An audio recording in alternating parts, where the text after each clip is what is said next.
So hello everyone. आज हम a letter to God इस लेसन के एक्सरसाइजेस देखने वाले हैं।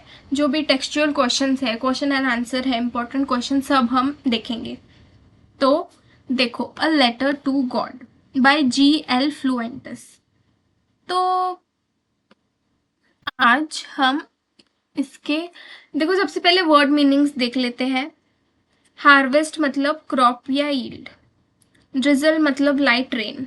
पीजेंट मतलब फार्मर। हेलस्टोन मतलब ओले, hard balls of ice that fall from the sky like rain. Starve मतलब to die from hunger. Conscience मतलब a sense of consciousness of a person. Amiable मतलब फ्रेंडली एंड प्लेजेंट। क्रूक्स मतलब a dishonest person. Crook crook कर देना यहाँ पे, ठीक है, ये थोड़ा कट करके। हाँ, तो ऐसा कर देना। इसके हम अब ओरल कॉम्प्रिहेंशन चेक देखते हैं। देखो, जो oral comprehension check page number 5 पे है। What did Lencho hope for? Okay, अब हम देखेंगे what did Lencho hope for. Lencho had hoped for rain. Lencho को लगा कि अच्छी बारिश आएंगी, और मौसम भी वैसे ऐसे ही हो रहा था, तो लेंचो को लगा कि अच्छी बारिश आएगी। Why did Lencho say that raindrops were like new coins? Question number 2. Lencho compared the raindrops with the new coins, associating it with the positive impact of raindrops on the harvest. He believed that a good harvest would lead to a better income, which ultimately made the new coins more meaningful and valuable to him. तो जब बारिश गिर रही थी तब Lencho ने बोला जो बड़ी बूंदे हैं वो 10 सेंट के कॉइन्स है, और जो छोटी बूंदे हैं वो 5 सेंट के कॉइन्स है। ठीक है, तो उसने ऐसा इसलिए कहा क्योंकि ज़्यादा बारिश मतलब अच्छी फसल, और अच्छी फसल मतलब उसके लिए एक अच्छा इनकम। तो वो इनकम को एसोसिएट करने के लिए, इनकम के कॉन्टेक्स्ट में वो कह रहा था कि ये सिक्के जैसे है। जैसे ये बारिश आ रही है, जैसे बारिश ये अपने खेत पर गिर रही है, वैसे ही पैसे की बरसात होने वाली है अपने लाइफ में, क्योंकि एक अच्छी फसल आएगी ये बारिश की वजह से, और फिर हम एटलीस्ट भूखे तो नहीं मरेंगे, अपना मतलब अपना अच्छे से गुजारा हो जाएगा। Okay, how did the rain change? What happen to Lencho's fields? Lencho was hoping for rain. As he had predicted, big drops of rain began to fall. In the northeast, huge mountains of cloud could be seen approaching. The air was fresh and sweet. मतलब starting में इतना अच्छा मौसम था, ऐसा लग रहा था कि बारिश आएगी, और बड़ी बड़ी बूंदें भी बारिश की गिरने लगी। और जो नॉर्थ ईस्ट है वहाँ से बहुत सारे बादल आ रहे थे, और हवा बहुत ही अच्छी थी, मतलब वेदर बहुत अच्छा था, सूटेबल था, और लेंचो बहुत खुश था, सब बहुत अच्छे से चल रहा था। But suddenly a strong wind began to blow along with the rain, very large hailstone began to fall. और देखते ही देखते ओले गिरने लगे। सब इतना अच्छा चल रहा था, पर ओलों ने सब चीज़ रूइन कर दी, सब चीज़ खराब कर दी।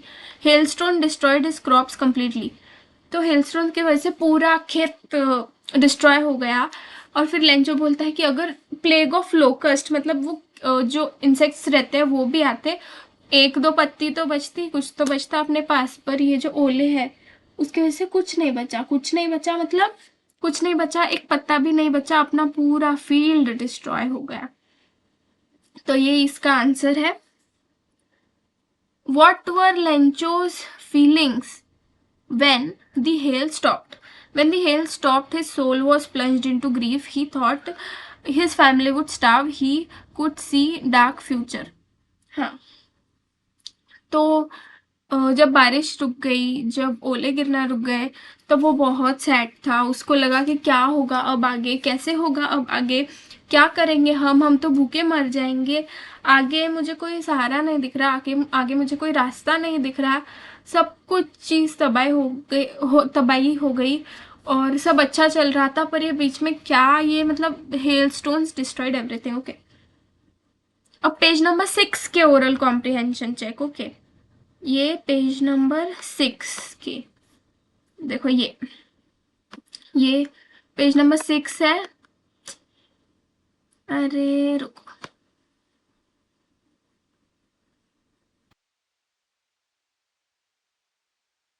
ये पेज नंबर 6 है, और ये है ओरल कॉम्प्रिहेंशन चेक। ओके, तो इसकी हम बात कर रहे हैं अभी। So page number 6, question number 1, who और what did Lencho have faith in, what did he do. तो लेंचो को किस पे विश्वास था और उसने क्या किया। Lencho had complete faith in God, उसको कंप्लीट फेथ किस पे था, गॉड पे, उसको भगवान पे विश्वास था। क्योंकि देखो उनका घर तो अकेला घर था पूरी वैली में, तो किससे मदद मांगते, किससे क्या करते, उसको कोई सहारा नहीं दिख रहा था, आगे कोई रास्ता नहीं दिख रहा था, कोई होप नहीं दिख रही थी, कुछ आशा नहीं दिख रही थी आगे जाके, उसको समझ में नहीं आ रहा था क्या करूं। तो उसने बोला ही हैड, मतलब Lencho had complete faith in God. तो उसने ये सोचा कि अगर मेरे पास कोई नहीं है तो भगवान का तो सहारा है, उससे तो मैं लेटर लिख के मदद मांग सकता हूँ। He wrote a letter to God in order to ask help and demanded 70 pesos. कितना उसने डिमांड किया, 70 pesos to sow his fields again. उसने डिमांड किया 70 पैसो। Who read the letter? The postmaster read the letter. Letter किसने पढ़ा, postmaster ने letter पढ़ा। What did the postmaster do then? Question number 3. What did the postmaster do then? The postmaster was very surprised to see that a man had written letter to God. He did not want to break the faith of Lencho in God, so he decided to collect some money and give it to him. He himself gave some part of his salary. उसने देखा कि बाप रे ये इंसान सच में मतलब इतना ट्रस्ट करता है गॉड पे कि he straight away wrote a letter to God. तो इतना ट्रस्ट करता है, इतना भोला आदमी है, उसका जो ट्रस्ट है वो ब्रेक नहीं होना चाहिए, उसका जो ट्रस्ट है वो ब्रेक नहीं होना चाहिए। इसके लिए हम सब पैसे कलेक्ट करेंगे। तो उसने कुछ पार्ट ऑफ सैलरी उसने खुद की भी दी। मतलब वो बहुत एक अच्छा एमिएबल फ्रेंडली मैन था और वो बहुत ही अच्छा था, ठीक है। तो उसने मतलब ये इनिशिएटिव लिया, किसने, पोस्टमास्टर ने, पोस्टमास्टर ने। ओके, सो पेज नंबर 7 का oral comprehension check, page number 7, ये है पेज नंबर 7 और ये है ओरल कॉम्प्रिहेंशन चेक, ये हम अभी देखेंगे। Was Lencho surprise to find a letter for him with money in it. जब लेंचो ने देखा कि उसको एक लेटर मिला है, भगवान से रिप्लाई मिला है और उसमें पैसे भी है, ना सिर्फ रिप्लाई ना सिर्फ लेटर पर उसमें पैसे भी है, तो क्या वो सरप्राइज हुआ? नहीं, वो बिल्कुल सरप्राइज नहीं हुआ। उसके लिए बहुत कॉमन बात थी कि मैं भगवान पे ट्रस्ट करता हूँ, मैंने उसे लेटर लिखा, उसने मुझे रिप्लाई दिया, बात खत्म। इसमें कोई शक करने की बात नहीं है, इसमें कोई सरप्राइज होने वाली बात नहीं है। No, he was not surprised at all to find a letter for him with money in it because he had firm faith in God. Okay. What made him angry? फिर लेंचो को गुस्सा क्यों आया? लेंचो को गुस्सा इसलिए आया क्योंकि उसने 100 पैसों मांगे पर सिर्फ 70 पैसों मिले। तो भगवान ने तो कुछ गलती की नहीं होगी, तो उसको शक किस पे गया? पोस्ट ऑफिस के एम्प्लॉइज पे, ठीक है। What made him angry? In his letter to God, he had clearly mentioned his demand for 100 pesos, but he only received 70 pesos. He was angry because he thought the employees of post office had taken the money. ठीक है, तो अब आगे हम आते हैं thinking about the text पे। Thinking about the text, ये थिंकिंग अबाउट द टेक्स्ट है, उस पे मैंने पीपीटी बनाई है। तो letter to God, thinking about the text. Who does Lencho have complete faith in? Which sentences in the story tell you this?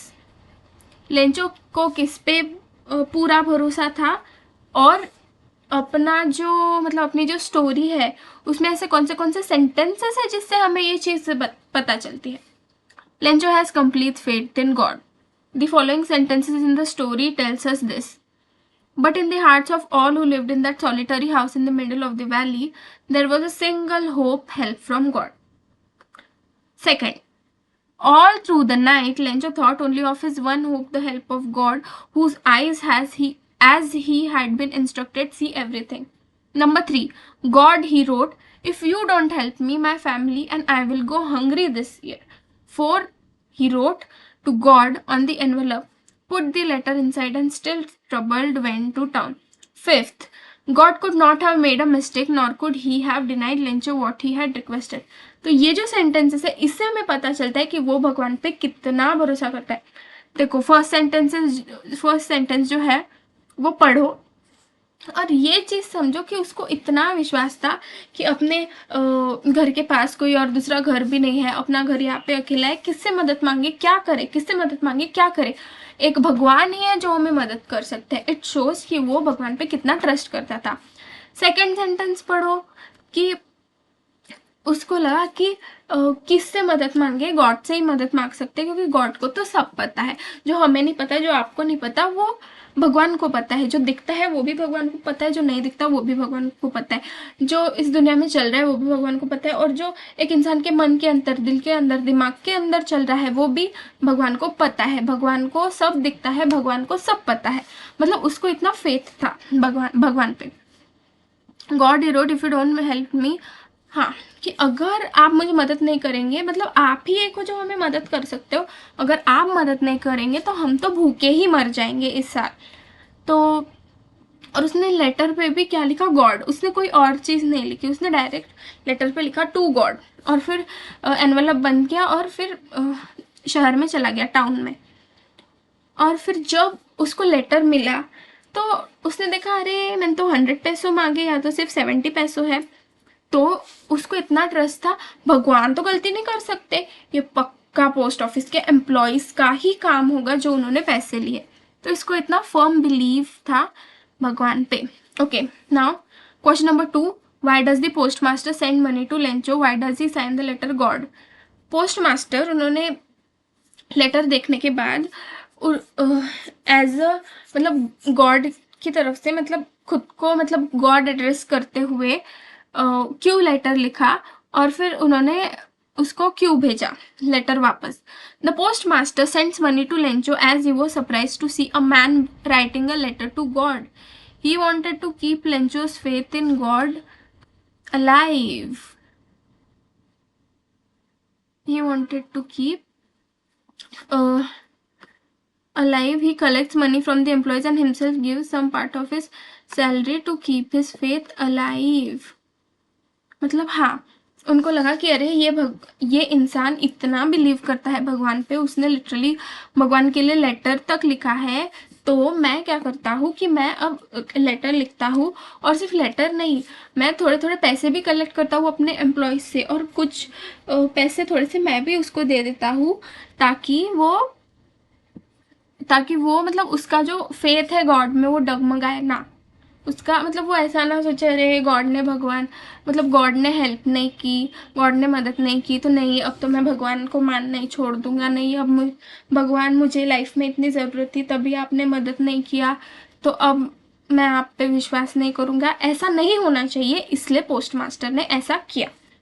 Question number 3, did Lencho try to find out who had send the money to him, why और why not. मतलब क्या Lencho ने ये चीज़ find out की कि ये जो letter है किसने भेजा है, क्यों या क्यों नहीं. देखो, लेंचो ने बिल्कुल फाइंड आउट नहीं किया कि नहीं किसने भेजा, क्यों भेजा, क्योंकि उसको पूरा विश्वास था ये लेटर गॉड के अलावा कौन भेज सकता है, मेरी मदद गॉड के अलावा कौन कर सकता है, और मैं किस पे रिलाई कर सकता हूँ, सिर्फ गॉड पे. गॉड के अलावा कोई ऐसा नहीं जो मुझे इतनी मदद करेगा, और मेरा गॉड पे इतना विश्वास है, मैं इतनी मुसीबत में फंसा हुआ, गॉड तो मुझे मदद करेंगे ही. So no, Lencho did not try to find out who had sent him the money because he had firm faith in God. Because he had firm faith in God.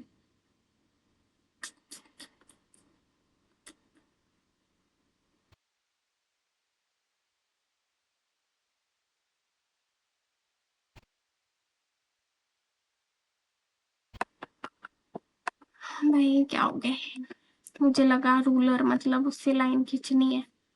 ठीक है, और फोर्थ क्वेश्चन देखते हैं.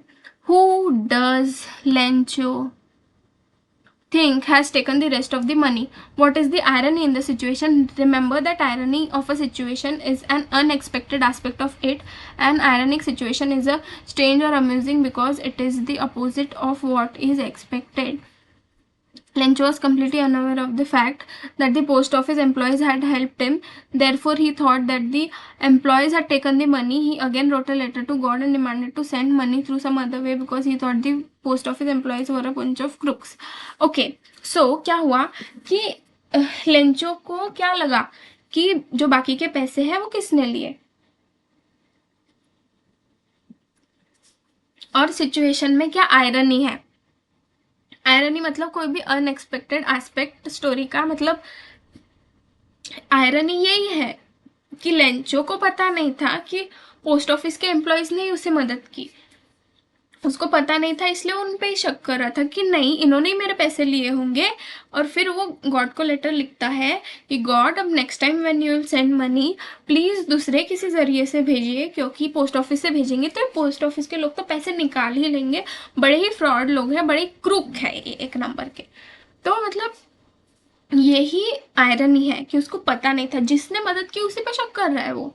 And वो सो firm कि नहीं ये letter God ने भेजा है। उसने बिल्कुल ये नहीं सोचा किसी और ने भेजा होगा या कुछ, क्योंकि वो गॉड पे इतना बिलीव करता था।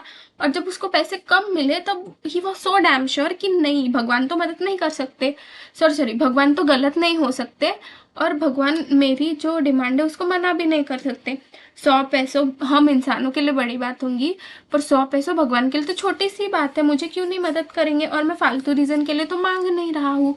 तो गॉड ने ही मदद की है। पर यही लोग हैं bunch of crooks, the post office employees, जिन्होंने पैसे लिए हैं मेरे। तो इसलिए यही आयरनी है। Okay, question number 5, are there people like Lencho in the real world? What kind of a person would you say he is? You may select appropriate words from the box to answer the question. Okay, तो ये box दिया है हमको, देखो सब, देखो इधर देखो सब, ये बॉक्स क्वेश्चन नंबर 5 का, ये इसको, so you may select appropriate words from the box to answer the question. तो मैं, देखो ग्रीडी नहीं बोलेंगे उसको क्योंकि वो लालची नहीं था। लालची तब बोलते हम अगर वो फालतू की चीज़ों के लिए पैसे मांगता कि नहीं मुझे तो स्मोक करने के लिए या ड्रिंक करने के लिए पैसे चाहिए, नहीं उसको अपना अपना और अपने परिवार का पेट भरने के लिए पैसे चाहिए, उसको अपने फील्ड्स फिर से शो करने के लिए पैसे चाहिए, तो ग्रीडी नहीं है। Naive, we can say he is naive because कैसा वो भोला है। आजकल की दुनिया में ऐसे लोग बहुत कम होते हैं पर बहुत कम होते हैं। वो बहुत नाइव है क्योंकि उसको लगता है कि भगवान सच में एग्जिस्ट करते हैं, और ना कि only he believes in God, पर वो उसने डायरेक्ट गॉड को लेटर लिख दिया, और जब पैसे आए तो उसको लगा कि ये पैसे कम कैसे हो सकते हैं, मेरे भगवान 100 पैसों मतलब मुझे 100 पैसों ही देंगे, 100 के 110 पैसों दे सकते हैं भगवान, 10 पैसों ज़्यादा दे सकते हैं, पर मेरे भगवान कभी 10 पैसों का 1 पैसों भी कम नहीं देंगे। ये जो पैसे कम दिख रहे हैं ये पोस्ट ऑफिस के एम्प्लॉयज़ का ही काम है। तो वो नाइव है, स्टूपिड हम नहीं बोलेंगे। जो लोग भगवान पे बिलीव करते हैं वो स्टूपिड नहीं होते। अनग्रेटफुल बिल्कुल नहीं बोलेंगे। He was very grateful to God जो भी मदद उन्होंने की, but he was so sure कि जो मिसिंग पैसे हैं वो पोस्ट ऑफिस के एम्प्लॉयज़ ने लिए हैं, इसलिए वो गॉड को बोलता है कि नेक्स्ट टाइम किसी और जरिए से भेजो। तो वो अनग्रेटफुल नहीं है, सेल्फिश भी नहीं है, कॉमिकल भी नहीं बोल सकते, अनक्वेश्चनिंग, हाँ अनक्वेश्चनिंग नहीं, उसने ये चीज़ क्वेश्चन की ना कि ऐसे कैसे पैसे कमाए, तो अनक्वेश्चनिंग भी नहीं बोल सकते। कॉमिकल मतलब जिसका हम मजाक उड़ाए या फनी, मतलब ऐसा भी नहीं है वो तो एक साधा सा नाइव इंसान है, तो हम उसको बोलेंगे नाइव। और आंसर लिखेंगे yes there are people like Lencho in real life but they are very rare. Rare की जगह हम लिखेंगे very rare. He is very naive. He has faith in God to an extent that he literally wrote a letter to God. Okay. Question number 6. There are two kinds of conflicts in the story between humans and nature and between humans themselves. How are these conflicts illustrated? So, इसका answer हम कैसे लिखेंगे? इसका answer कि पहले लिखेंगे conflict between humans and nature. Lencho was expecting a good rain at least, और लिखेंगे हम यहाँ पे, और at least a downpour. When it started raining, he was happy, but suddenly a strong wind began to blow and hailstorms began to fall. Lencho was plunged in grief and hopelessness. पहले वो खुश था पहले अच्छी बारिश आ रही थी, तो पहले उसको लगा कि नहीं, मस्त क्रॉप्स उगेंगे, हम उसको बेचेंगे, मस्त अपने पास पैसे आएंगे, हम उससे अपना गुजारा करेंगे, अपना खाना पीना सब अच्छा होगा, किसी को कुछ मांगने की ज़रूरत नहीं होगी, सब अच्छा होगा, सब स्मूथली जाएगा। पर जब ओले गिरने शुरू हुए, तब तब ऐसा हो गया कि सब तबाह हो गया, पूरी फील्ड डिस्ट्रॉय हो गई, वो सैड हो गया, उसको लगा आगे कोई रास्ता नहीं, हम तो भूखे मर जाएंगे, कोई होप नहीं, सिर्फ दुख ही था, वो दुखी, मतलब ये कैसा, मतलब नेचर और ह्यूमंस के बीच में कैसा, कितना भी बोलो हम ह्यूमंस नेचर के ऊपर डिपेंडेंट है। अगर उस दिन ओले नहीं गिर रहे थे तो उसकी जो फसल है वो बहुत अच्छी आती, वो उससे अच्छे पैसे कमा लेता, वो अपने फैमिली का और अपना पेट भरता, और वो अगले सोइंग सीजन के लिए रेडी हो जाता। पर नहीं, ये जो नेचर की वजह से अचानक ओले गिरने की वजह से उसके लाइफ में इतनी तबाही आ गई, उसको सामने का कुछ नज़र ही नहीं आ रहा था कि आगे क्या होगा, कैसे होगा, क्या करेंगे, कैसे करेंगे। तो ये है conflict between humans and nature. Conflict between humans and humans क्या है? When the postmaster read the letter, he was completely shocked to see that a man had written a letter to the god. He wanted the writer's fate to be alive, so he collected money from the employees and himself gave some part of his salary. But Lencho, being completely unaware of this fact, thought that the employees had taken his money. He again wrote a letter to God and this time demanded him to send money through some other means and called the post office employees a bunch of crook.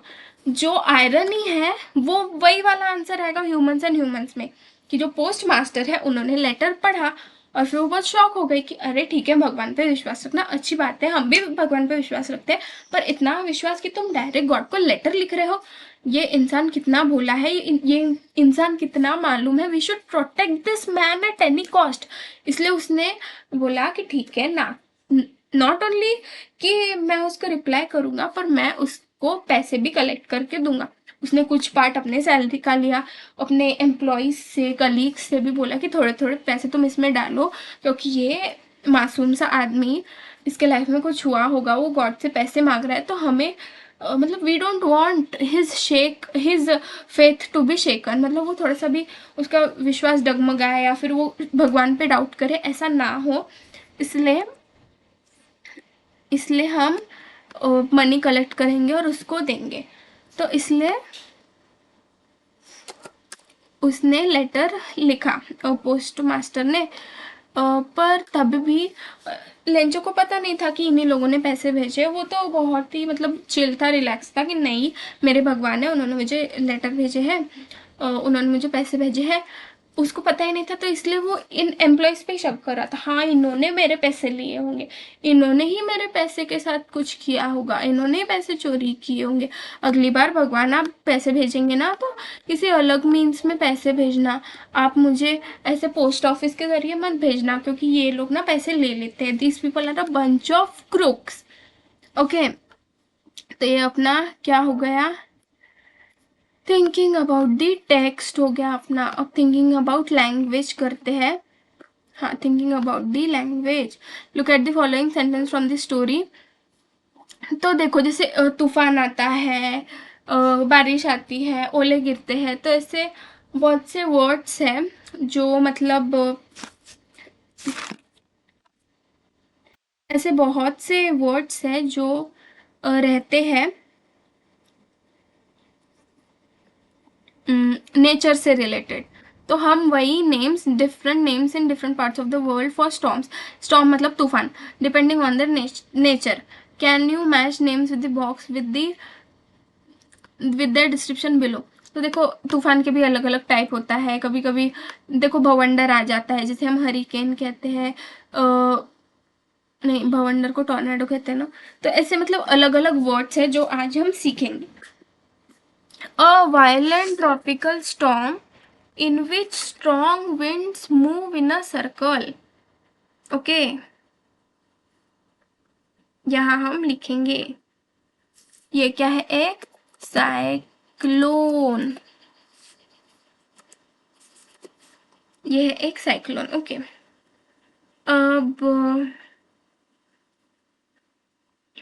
An extremely strong wind is gale. A violent tropical storm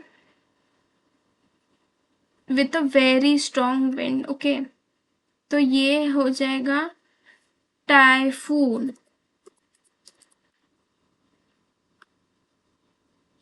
fourth क्या है? अ violent storm whose center is a cloud in the shape of a funnel. It is called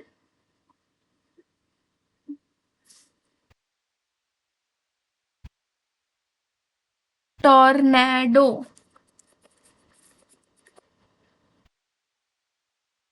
Tornado, okay. A violent storms with very strong winds, especially in the West Atlantic Ocean. Hurricane. और sixth है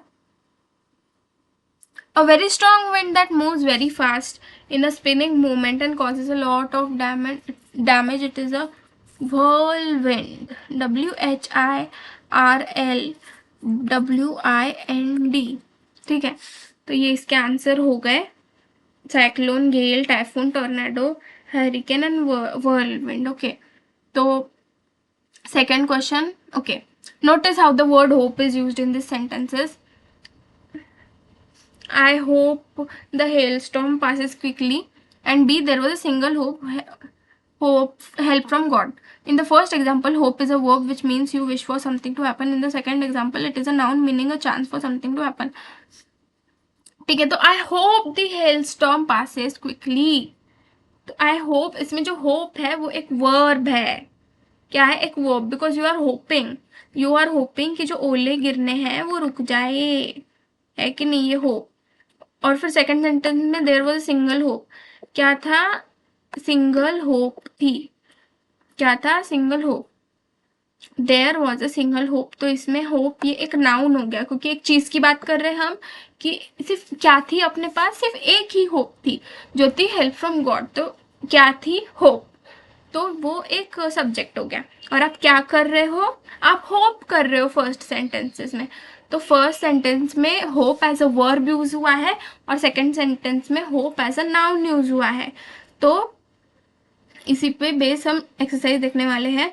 match the sentences in column A with the meanings of hope in column B. अब से hope इस word को लेकर ही ये पूरी exercise है. So yes, we will do this exercise. Will you get the subjects you want to study in college? I hope so. मतलब कोई पूछ रहा है कि तुमको क्या लगता है कि तुमको जो सब्जेक्ट पढ़ने हैं वो आपको कॉलेज में मिलेंगे? तो आप बोलोगे हाँ, मैं आशा करती हूँ. तो इसका जो है आंसर है बी. इसका आंसर है बी. B B B. देखो, मैं यहाँ कुछ लिखती नहीं. मैंने ये जो पीडीएफ है ये, इसमें आंसर लिखे हुए हैं.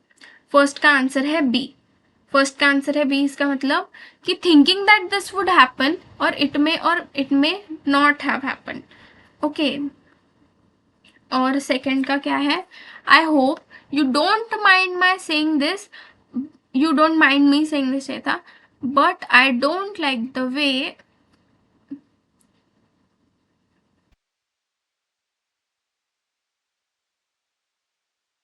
देखो ऐसे.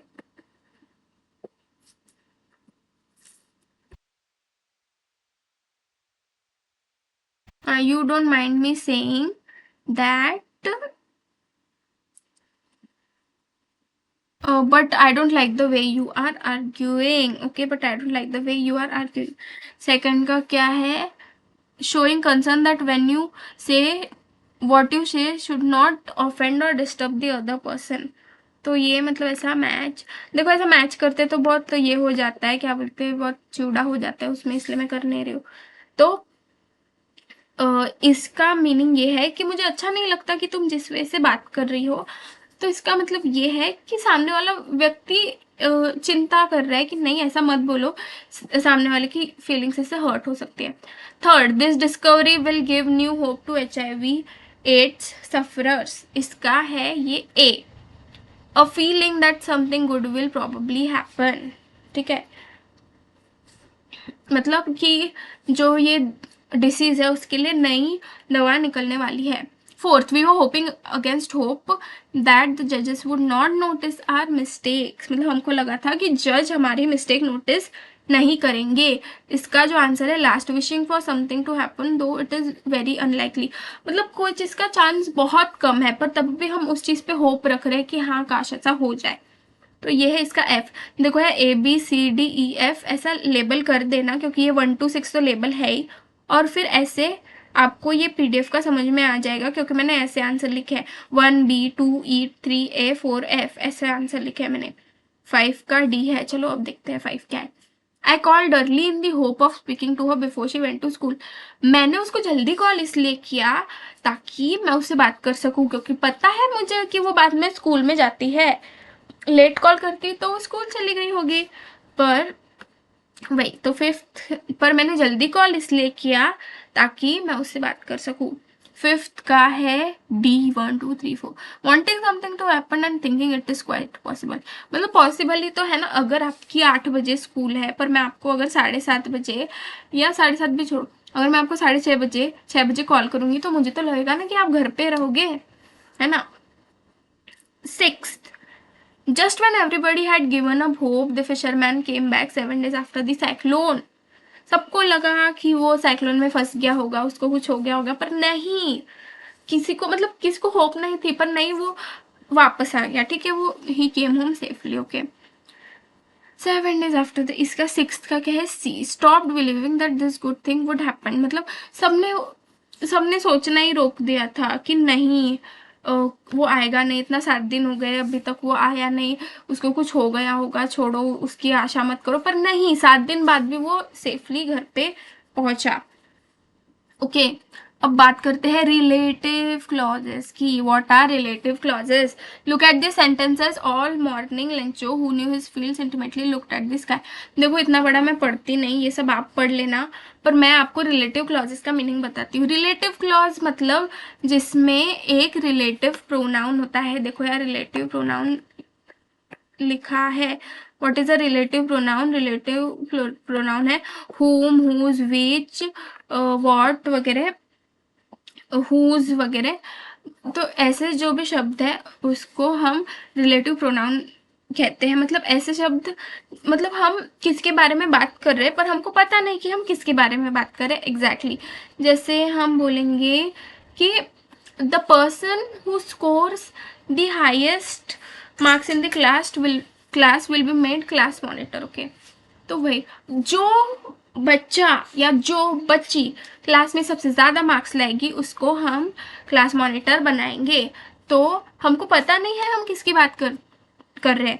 आप भी हो सकते हो, वो मैं भी हो सकती है, कोई भी हो सकता है, आपका दोस्त हो सकता है, आपका जो दोस्त नहीं है वो हो सकता है, कोई भी हो सकता है। तो जहाँ हु हुम हुज होगा उस, मतलब उस को हम क्या बोलते हैं? Relative pronoun. और जो क्लॉज है उसको हम रिलेटिव क्लॉज बोलते हैं। ओके, तो रिलेटिव क्लॉजेस के बारे में ही ये एक्सरसाइज है। तो let us just look at this exercise. Okay, तो first, I often go to Mumbai, Mumbai is the commercial capital of India. हमको क्या करना है? Join the sentences given below using who whom whose which as suggested. या हमको विच suggest किया गया है, मतलब जो विच, जो ब्रैकेट में वर्ड सजेस्ट किया गया है उसको इन दोनों सेंटेंस, मतलब इन दोनों सेंटेंस को ज्वाइन करना है with the help of this word. So हम क्या बोलेंगे? इसका answer, I often go to Mumbai which is the commercial capital of India. Mumbai Mumbai दो बार नहीं बोलेंगे, मुंबई मुंबई मुंबई नहीं, I often go to Mumbai, which is the commercial capital of India. I go to Mumbai, which is the commercial.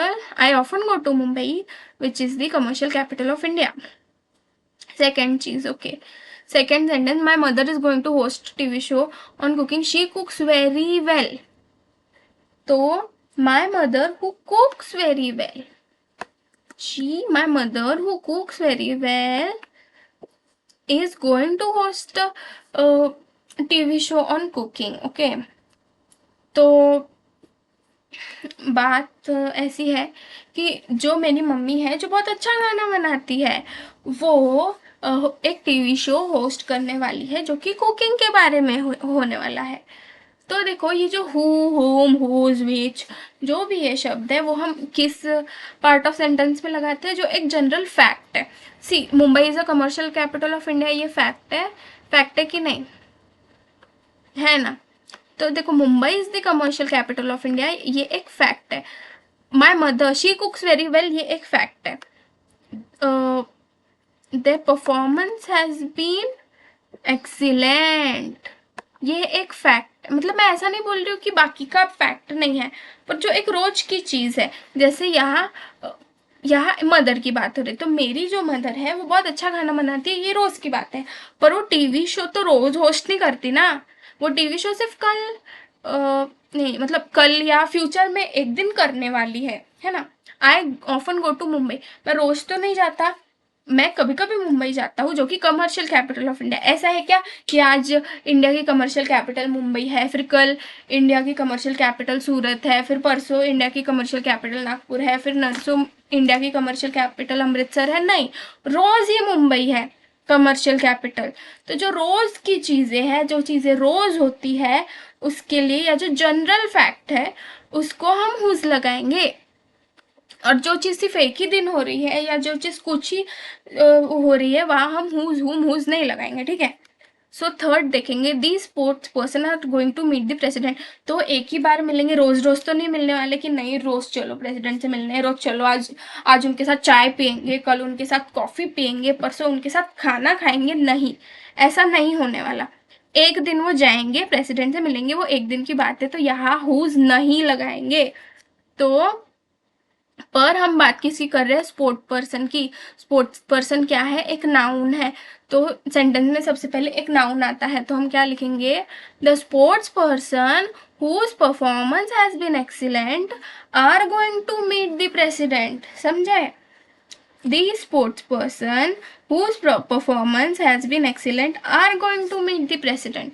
तो जो चीज़ रोज की है या जो एक जनरल फैक्ट है और जो कि रोज it will be true every day, वो चीज में हम हुज लाएंगे।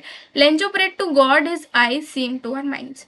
ओके, तो ये एक जनरल फैक्ट है, हिज आईज, हिज मतलब गॉड के, Lencho prayed to God whose eyes seen to our mind. तो मतलब भले ही ये एक चीज है पर इसके बाद हम लगाएंगे, क्योंकि इसमें देखो हम सेंटेंस ऐसे तो नहीं बनाएंगे कि he is the God's eye seen to our mind whose prayed by Lencho, ऐसा तो बहुत गलत हो जाएगा ना। इसलिए हम सेंटेंस को करेक्ट वे में स्ट्रक्चर इसलिए करेंगे कि Lencho prayed to God whose eye seen to our mind. ठीक है, तो ये जो मैंने अभी तक रूल बताया उसका ये एक एक्सेप्शन हो गया, पर जो एक जनरल फैक्ट है उसी के बाद या पहले हुज लगता है। तो दिस मैन चीटेड मी। अच्छा, तो लेंचो प्रेड टू गॉड इसका क्या होगा, Lencho prayed to God whose eyes are, Lencho prayed to God whose eyes see into our minds. देखो यहाँ मैंने हुज लिखा है, हुज हुज, मेरी हैंडराइटिंग आ रही है क्या यार समझ में। This man cheated me, I trusted him. देखो चीटेड मी ये एक बार की बात हो गई और ट्रस्टेड हिम रोज की बात हो गई। The man that I trusted, the man whom I trusted cheated on me या चीटेड मी। तो इसका आंसर क्या आएगा, द मैन whom I trusted cheated me, cheated me, cheated on me नहीं है यहाँ पे, तो हम भी यहाँ पे खुद से cheated on me नहीं लिखेंगे, जैसा लिखा है वैसे ही करना, एक्स्ट्रा के अपने ऐड नहीं करना, ठीक है, फिर फालतू में मार्क्स कट जाएंगे सब आते हुए भी। Okay, using negatives for emphasis. Okay, तो मतलब इसमें यही है कि कभी कभी हम नेगेटिव चीज़ें मतलब ऐसे नो, नॉट, नेवर ऐसा यूज़ करते हैं, पर उसके बहुत सारे मीनिंग हो सकते हैं। ये आप पढ़ लेना, आपको जल्दी से समझ में आ जाएगा, कोई इसमें बड़ी बात नहीं है। तो हम देखो, this year we will have no corn, मतलब इस साल जो कॉर्न रहता है वो नहीं रहेगा, मतलब corn will be absent. Hail has left nothing, तो हेल हैज़ लेफ्ट नथिंग मतलब hail has left us with no crops, मतलब absence of crops. Those aren't raindrops falling from the sky, there are new coins। तो इसका मतलब ये नहीं है कि वो रेन ड्रॉप नहीं है, वो तो सिक्के है, ऐसा लिटरली मीनिंग नहीं लेना है। इसका मीनिंग हमको क्या लेना है, इसका मीनिंग हमको ये लेना है कि ये सिक्के नहीं, सॉरी ये रेन ड्रॉप्स नहीं सिक्के हैं, मतलब ये हमारे घर में पैसों की बारिश करने वाली बारिश है ना। तो वैसे ही मतलब मीनिंग ऐसा होता है बहुत बार। नेवर का मीनिंग, नेवर जब वो सेंटेंस में आता है तो उस सेंटेंस का मीनिंग बस ऐसा है नहीं कि सिर्फ एब्सेंस शो करने के लिए होता है, कभी कभी वो किसी चीज़ का प्रेजेंस शो करने के लिए भी होता है।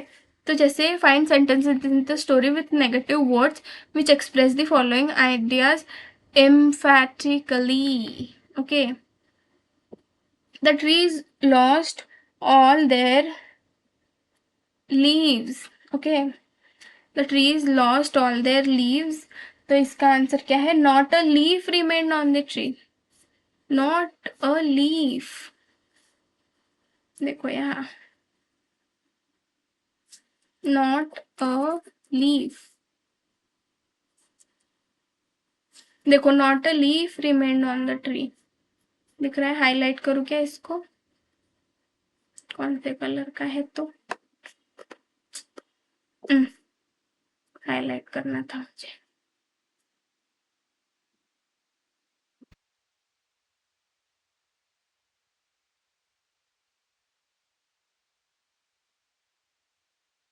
Not a leaf remain,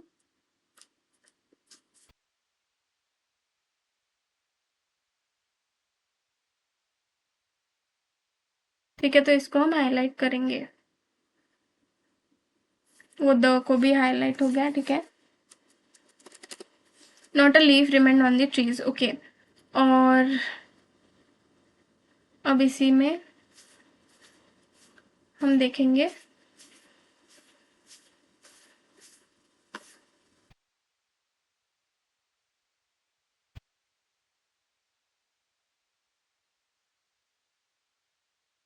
the letter was addressed to God himself. It was nothing less than a letter to God. Okay, तो वही, the letter was address to God himself, उसने गॉड को ही लेटर लिखा, तो इट वॉज नथिंग लेस। तो क्या search करेंगे हम अभी, nothing, nothing,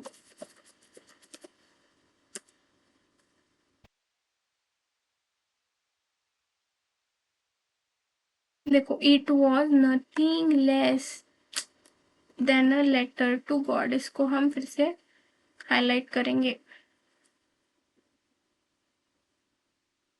it was nothing less than a letter to God, okay. तो थर्ड क्या है अब इसका, देखते हैं जाओ जल्दी से। The postman saw this address for the first time in his career. Never in his career as a postman had he seen that address. तो करियर सीन करते हैं, करियर, करियर एक ही है।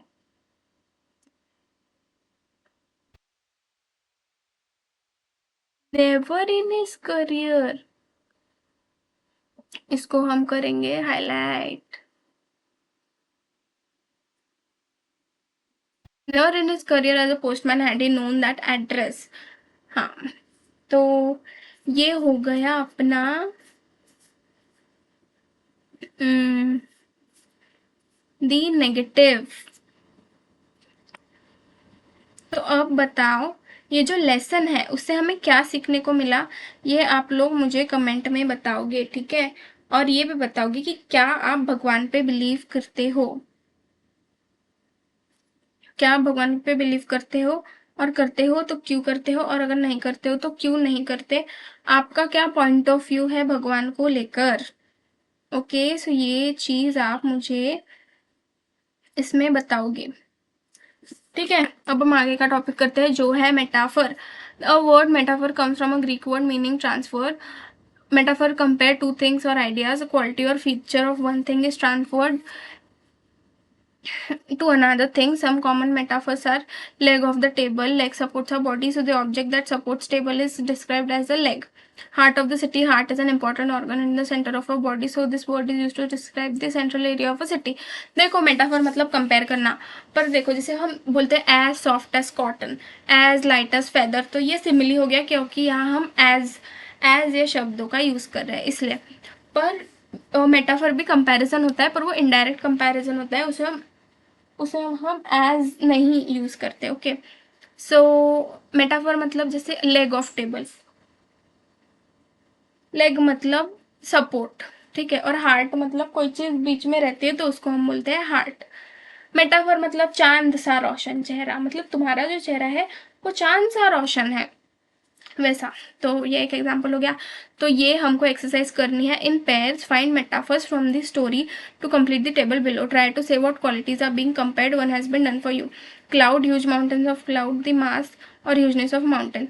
तो यहाँ रेन ड्रॉप है मेटाफर। ओके, यहाँ raindrop है मेटाफर। तो यहाँ पे रेन ड्रॉप ऑब्जेक्ट है, उसका जो मेटाफर है कॉइन। रेन ड्रॉप को कॉइन से कंपेयर किया था लेंचो ने, है ना, तो वो हो गया मेटाफर।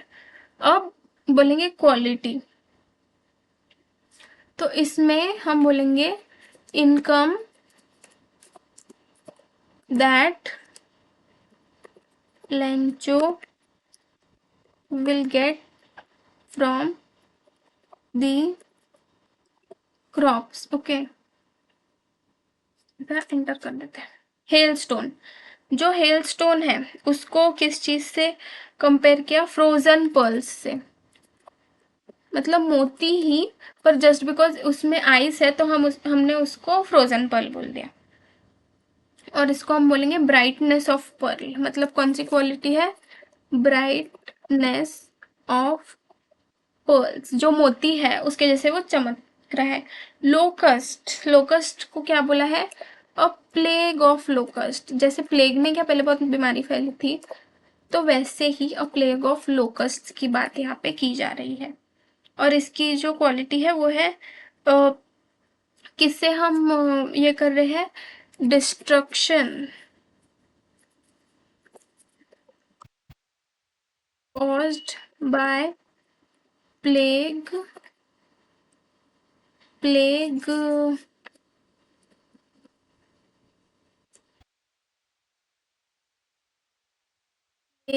epidemic। ओके, और ये है एन एपिडेमिक डिसीज। इसमें सेम ही आएगा क्योंकि देखो epidemic that spreads very rapidly, तो यहाँ पे भी अ प्लेग ऑफ लोकस्ट ही आएगा। अ प्लेग ऑफ लोकस्ट, और यहाँ जो आएगा वो भी लोकस्ट ही आएगा। लोकस्ट,